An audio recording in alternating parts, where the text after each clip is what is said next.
तो हॉबिन ने अपने माँ के इलाज के लिए एक न्यू यूट्यूब चैनल स्टार्ट किया था, जहाँ पर वो लड़ाई करके काफी सारे पैसे कमाने लग गया था। और अब उसे विश्वास हो चुका था कि अब वो उन पैसों को यूज करके अपनी माँ का इलाज कर पाएगा। पर जैसे ही उसकी मॉम की सर्जरी डेट नजदीक आती है, वैसे ही उसका यूट्यूब चैनल डीमोनेटाइज हो जाता है। तो क्या अब हॉबिन दोबारा से अपने चैनल को मोनेटाइज कर पाएगा, या फिर उसे अपनी माँ का इलाज करवाने के लिए पैसे कमाने का कोई और जरिया ढूंढना पड़ेगा? तो चलिए देखते हैं कि आखिर क्या होता है। तब यहाँ हॉबिन ये सुनकर काफी ज्यादा हैरान हो जाता है कि अब वो अपने चैनल से कोई भी पैसा नहीं कमा सकता, और स्नैपर उसे होश में लाने की कोशिश कर रहा होता है। आखिरकार हमारी सारी वीडियोस एकदम से फ्लैग कैसे हो गई? आखिरकार अब मैं अपनी माँ के इलाज के लिए पैसे कैसे लाऊंगा? मैंने उन सारी वीडियोस में अपनी जान रिस्क में इसलिए डाली थी ताकि मैं अपनी माँ का इलाज करवा सकूं, पर अब मैं कुछ नहीं कर सकता। बॉस जरा शांत हो जाइए और ये डाइजेशन की दवाई पी लीजिए। मुझे नहीं लगता कि हमारा चैनल वायलेंस की वजह से डीमोनेटाइज हुआ है, क्योंकि मैंने एडिटिंग करते टाइम उन सभी पार्ट्स को ब्लर कर दिया था जो ज्यादा वायलेंट थे। गाउल बिल्कुल सही कह रही है, क्योंकि इस तरह अचानक से सारी वीडियोस के ऊपर वायलेंस के कारण फ्लैग आना इम्पॉसिबल है, क्योंकि अगर ऐसा होना होता तो ये सब कुछ तो पहले ही हो जाता। और मैंने ये भी ध्यान दिया है कि जिन वीडियोस के अंदर लड़ाई नहीं भी हो रही थी, उन वीडियोस को भी फ्लैग कर दिया गया है। तो इसका एक ही मतलब हो सकता है कि किसी ग्रुप ने मिलकर हमें टारगेट किया है, पर अभी के लिए मैं बिल्कुल श्योर कुछ नहीं कह सकता। तो इसलिए मैंने इसके लिए यूट्यूब को मेल भेजी है, पर उसका रिप्लाई आने में कम से कम 1 मंथ लग जाएगा।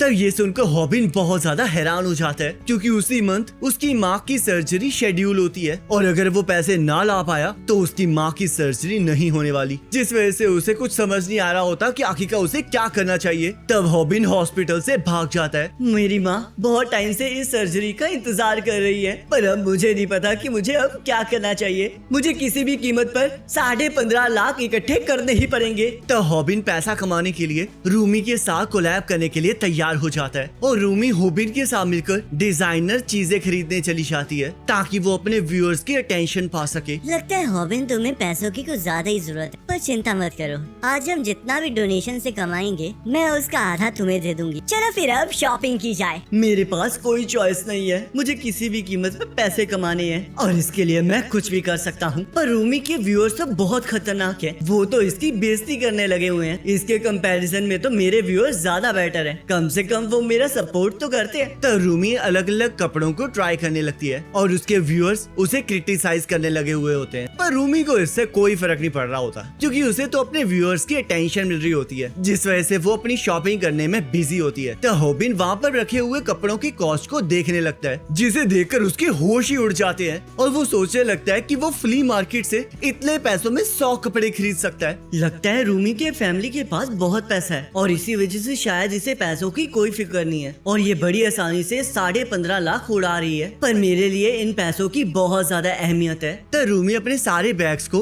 हॉबिन को कैरी करने के लिए दे देती है, और उसे लेकर वहाँ से जाने लगती है। रुको जरा, आखिर हम कहाँ जा रहे हैं? मुझे तो लगा था हमारी शूटिंग खत्म हो चुकी है। हॉबिन, आज पूरा दिन तुम मेरे साथ ही रहोगे। तब रूमी बहुत अच्छे से स्माइल करने लगती है, और उसके व्यूअर्स हॉबिन को इस माया जाल से दूर रहने के लिए कह रहे होते हैं, क्योंकि इसी स्माइल के चक्कर में पहले ही 6 यूट्यूबर्स कुर्बान हो चुके होते हैं। तो यहाँ दूसरी तरफ स्नैपर का दिमाग ही खराब हो चुका होता है, क्योंकि उसे अभी तक समझ नहीं आ रहा होता कि आखिरकार उनका चैनल डीमोनेटाइज हुआ क्यों है, और अगर उनका चैनल सच में फाइटिंग की वजह से डीमोनेटाइज हुआ है, तो आखिरकार वो वीडियोस क्यों डीमोनेटाइज हुई हैं जिनके अंदर फाइटिंग थी ही नहीं। तब स्नैपर अपने सब्सक्राइबर से इसके बारे में पता लगाने लगता है, पर तब एक सब्सक्राइबर उसकी टांग खींचने लगता है, और उसे सास्की और नारुतो की लड़ाई के बारे में बताने लगता है, जिसे देखकर स्नैपर का दिमाग और जरा खराब हो जाता है। क्या किसी के साथ भी ऐसा पहले नहीं हुआ है? क्या यूट्यूब सच में पॉलिसी को वायलेट करने के लिए हमें फ्लैग कर सकता है? और अगर ये सच है तो फिर हम लोग बहुत बड़ी मुसीबत में हैं। तब स्नैपर को एक और कमेंट दिखाई देता है, जहाँ पर एक सब्सक्राइबर ने यूट्यूबर चरोगी के बारे में बात की होती है, जिसके साथ भी बिल्कुल ऐसा ही हुआ होता है। तब यहाँ रूमी और हॉबिन खाना खाते हुए अपनी वीडियो बना रहे होते हैं, ताकि वो लोग और व्यूज को गेन कर सके, और इसी के साथ रूमी वीडियो को एंड कर देती है। मुझे यकीन नहीं आ रहा रूमी कि तुम इतना सब कुछ खा सकते सकती हो, क्योंकि तुम तो स्कूल में काफी ज्यादा कम खाती हो ना। आखिरकार तुम ये कैसी बातें कर रहे हो? मुझे खाना बहुत पसंद है। तो चलो फिर, लगता है अब हमारी शूटिंग खत्म हो गई है, तो मैं अब यहाँ से चलता हूँ। तब हॉबिन रूमी का बेडरूम देखने लगता है और वो पहली बार किसी लड़की के बेडरूम में आया होता है, जिस वजह से वो उसके रूम को देखकर काफी ज्यादा एक्साइटेड होता है। पर वहाँ पर उसे थोड़ा सा अजीब लग रहा होता है। तब रूमी हॉबिन के सामने ही अपने कपड़ों को चेंज करने लगती है, जिससे कि हॉबिन बहुत ज्यादा शर्मा जाता है। माफ कर देना हॉबिन, मैं तो मजाक कर रही थी। और वैसे भी अगर मैं नेक्स्ट वीडियो में भी सेम कपड़े पहनूंगी तब मेरे व्यूअर्स को लगेगा कि हमने इस वीडियो को सेम दिन ही बनाया है। तो चलो फिर अब एक और खाने वाली वीडियो को बनाया जाए। क्या तुम पागल हो? इतना सब कुछ खाने के बाद भी तुम्हारे पेट में जगह बची है। मैं दूसरे यूट्यूबर्स की तरह फनी नहीं हूँ, तो इसलिए मुझे बहुत सारी वीडियोस बनानी पड़ती हैं। तो इसलिए जब मैं खाने की वीडियो बनाना बंद कर दूंगी तो मुझे उन सभी चीजों की अनबॉक्सिंग भी करनी पड़ेगी जिन्हें हमने अभी अभी खरीदा था,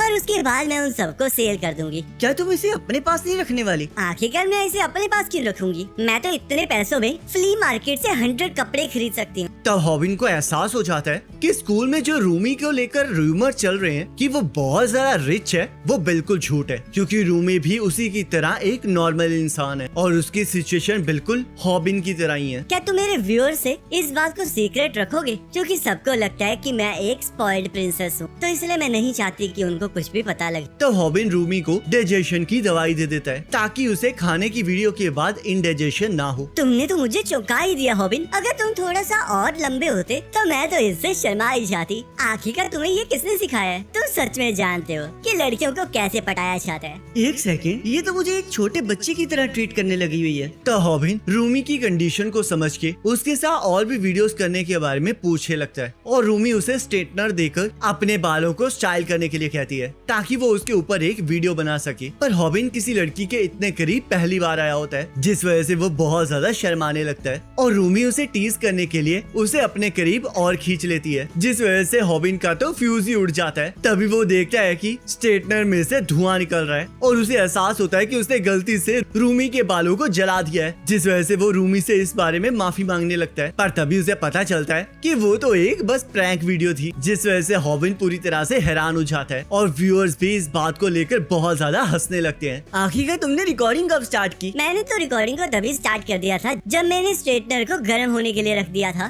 तो तुम्हें क्या लगता है कि मैं ऐसे ही किसी भी लड़के को अपने बालों को हाथ लगाने दूंगी? बाल तो लड़की की लाइफ होते हैं। तुम इस वजह से बहुत ज्यादा डिप्रेस हो ना कि तुम्हारी वीडियोस फ्लैग हो गई हैं। तुम सही कह रही हो और मुझे बहुत सारे पैसों की भी जरूरत है। तुम्हें पैसे अपनी माँ की सर्जरी के लिए चाहिए ना, तो उसके लिए मेरे पास एक आइडिया है। तुम्हें पैसे चाहिए और मुझे व्यूज, तो इसलिए हम लोग आज से और ज्यादा कोलैब किया करेंगे। ये सही रहेगा ना? तब रूमी अपने आगे के बालों को छोटा कर लेती है, जिसे देखकर उसके व्यूअर्स हैरान हो जाते हैं और उसे ब्यूटीफुल कहने लगते हैं। तब यहाँ स्नैपर हॉबिन को बार बार फोन कर रहा होता है। बेवकूफ हॉबिन, रूमी को छोड़कर मेरा फोन उठाओ। मुझे पता लग गया है कि हमारी वीडियोस क्यों फ्लैग हुई हैं। ये कोलैब करने का कोई वक्त नहीं है बेवकूफ। और गाइस इसी के साथ ये पार्ट कंप्लीट हो जाता है। ये भी वीडियो एक ना एक्सपेरिमेंटल वीडियो का ही पार्ट थी, तो आप मुझे कमेंट करके जरूर बताना कि आपको ये वाली वीडियो कैसी लगी है। इसमें हो सकता है आपको कहीं कहीं जगह पर थोड़ी बहुत ही चीजें अजीब लगे, पर टाइम के साथ साथ हम उन चीजों को ठीक कर देंगे। पर आप ना मुझे ओवरऑल वीडियो बताना कि आपको ओवरऑल एक्सपीरियंस कैसा लगा। बाकी अगर आपका अच्छा रिस्पॉन्स आएगा तो हम इसके आगे वाली वीडियोस की लेंथ को थोड़ा सा इंक्रीज कर देंगे। तो गाइज अब नेक्स्ट पार्ट का लिंक आपकी स्क्रीन पर आ रहा होगा, आप उस पर क्लिक करके अगले पार्ट को देख सकते हो।